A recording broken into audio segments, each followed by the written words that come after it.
Now, sports with Garrett Brown.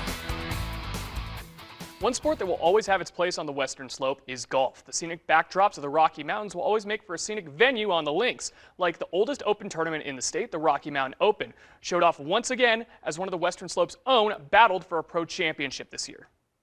Athlete of the Week, sponsored by the Law Office of Chadwick McGrady. Brandon Bingaman's pro golf journey has taken him all over the country, but last week it once again brought the Fruita Monument and Colorado Mesa alumni back home to the Western Slope for this year's Rocky Mountain Open, something the former Montrose local has become a regular at, as the oldest open golf tournament in the state helped launch Bingaman's pro career. Bunch of people that kind of talked to me through college saying I could go pro told me I shouldn't yet and should get a little more national amateur exposure, but my family's bank account doesn't quite equate to that, so I had to start playing for some dollars to make my money go a little further quicker. So I think I've played the Rocky Mountain Open pretty much every year since 2000. It's just gotta be 2009. I might have like one or two misses in there. I've played a bunch, so that was actually my first pro event, was the Rocky Mountain Open.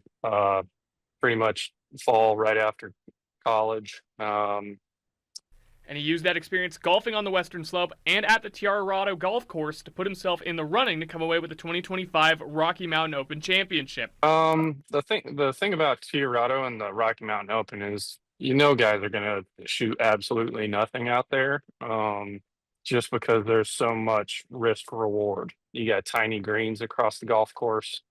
Like, just for an example, hole number 2 is a tight, less than 500-yard par 5.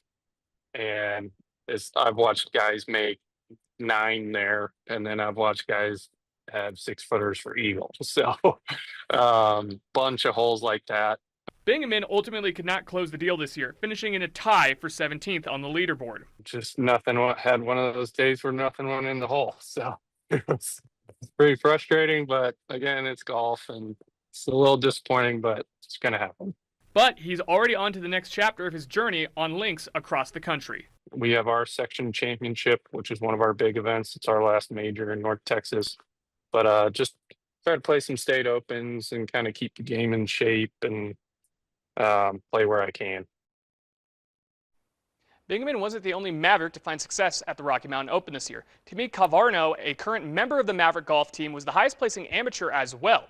If you have a local athlete or team you'd like to see featured on a future Athlete of the Week, you can find out how to submit that on the article for this story or any of the previous Athletes of the Week on our app or website. Elsewhere, the Rockies wrote a 9th-inning pinch hit homer off the bat of Hunter Goodman to win, taking 2 from the St. Louis Cardinals. 6-5 was your final there, and the Jackalopes' late comeback bid fell short against the Ogden Raptors. The Jacks will search for the first win against Ogden this season in Game 3 of the series, but for now, they'll do it for your look at sports, and we'll be right back.